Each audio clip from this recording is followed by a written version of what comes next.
Nous allons maintenant généraliser à l'espace les calculs sur les coordonnées que vous connaissez dans le plan.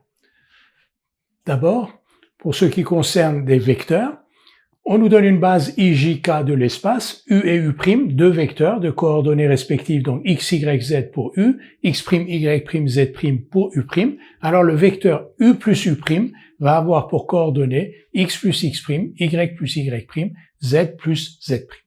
Et si on considère un réel lambda, le vecteur lambda fois U va avoir pour coordonnées lambda fois x, lambda fois y et lambda fois z.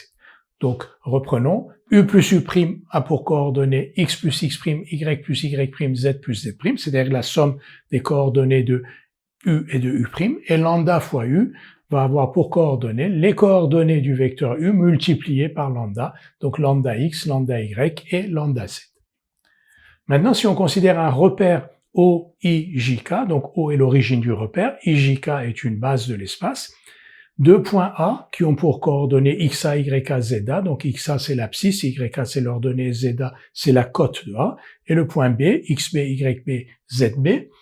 Le vecteur AB, donc qui a pour origine A et pour extrémité B, a pour coordonnées XB moins XA, YB moins YA, ZB moins ZA. Cette formule, vous la connaissez dans un plan, sauf qu'on s'arrête là, XB moins XA, YB moins YA.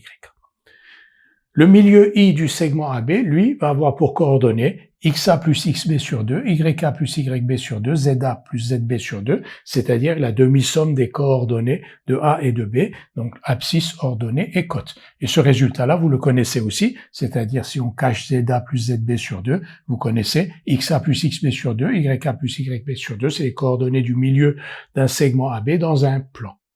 Donc ces formules sont similaires, donc c'est une réplique de ce que vous connaissez pour le plan.